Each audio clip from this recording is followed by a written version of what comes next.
Ô, Nicole, eu estou aqui com É o quê? meteorologista Francisco de Assis, nosso amigo que... Ô, velho, deixa de ser sem vergonha, rapaz. Toma rumo nessa cara, velho corno safado. Rapaz. Olha só, o meteorologista Francisco de Assis, eu vou conversar com ele. Francisco, seja bem-vindo aqui ao nosso DF Alerta. Francisco, por que o inverno esse ano chegou dia 20 e não dia 21, como é de costume?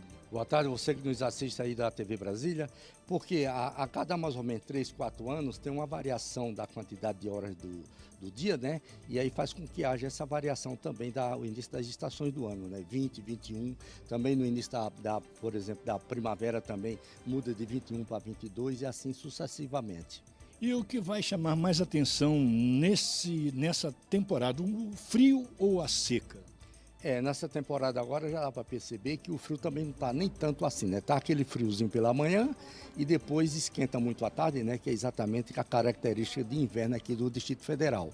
Porém, esse frio que está existindo é praticamente a característica de inverno. Esse ano não está previsto ter um frio, vamos dizer assim, um inverno mais frio no Brasil, né? Consequentemente, aqui também no Brasil, no Distrito Federal, não deve ter temperaturas tão baixas assim.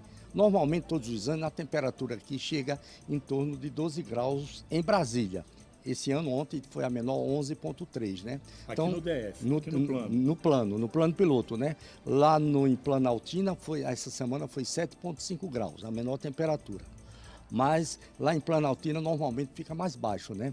Então está dentro das condições, praticamente dentro das condições normais. É previsto que a gente tenha um inverno com temperaturas acima do normal aqui no Distrito Federal, também no entorno, em grande parte do Brasil, e isso exatamente devido à contribuição que a gente dá para um ano neutro, né? Quase sem El Niño, sem Laninha agora nesse período, e que deve existir a Laninha pela frente aí no decorrer do inverno, ainda surgir a Laninha, aí pode ter uma contribuição da gente ter um frio um pouco retardado, um frio pouca coisa, mais ou menos lá para o mês de agosto tem uma temperatura um pouco mais baixa. É porque esse frio já está bem sensível, nós já estamos sentindo bem o frio nessa época, né? Exatamente. O problema também é quando está ventando, né? Porque geralmente está ventando muito pela manhã e quando venta aumenta mais a sensação de frio, né? Aquela sensação térmica, por exemplo, a temperatura está dando 12 graus, né? Hoje deu 14 graus de mínima, aí quando está ventando essa temperatura cai para 10, para 8, entendeu? Depende muito da velocidade do vento, né? Mas aí quando está sem vento, a população não sente tanto frio.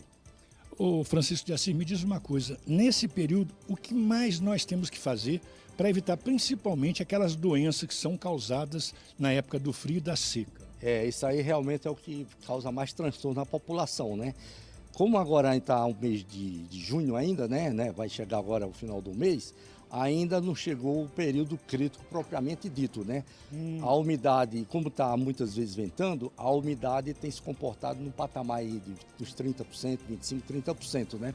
Para essa época do ano, relativamente normal. Não bom, mas relativamente normal, né?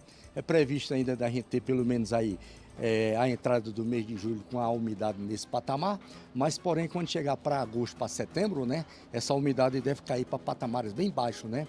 Já quando chegar agosto, setembro, que aí o período de eletricidade, o período longo chegar aí algo de 70 dias sem chuva, aí começa a secar mais a atmosfera, a umidade cair para patamar dos 15%, né? E também aumento da temperatura à tarde, né? Passando dos 30 graus, aí começa a baixar a umidade, aí começa a causar exatamente o aumento das doenças respiratórias. Francisco, uma outra coisa que é muito comum, o pessoal gosta de exercitar, correr. Nessa época, o que é recomendado? Qual o horário melhor para a pessoa correr, praticar o seu exercício? Agora e também nesse período que você falou, que a seca começa a ficar muito maior e a umidade chega a chegar a 15%. Agora, nesse período agora, nesses dias agora, não tem nem tanto problema assim, né? Agora, quando chega lá para agosto, que a umidade cair para patamares dos 15%, aí a pessoa for fazer exercício aí por volta de 10 horas, meio-dia, ou então até 15, 16 horas, né, à tarde, então aí causa um certo transtorno, né? Por quê?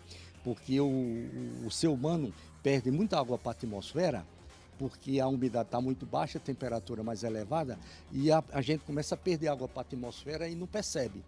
Como você vai perder água assim e não percebe? Por exemplo, você começa a andar no sol, temperatura de 30 graus, e você não soa nada.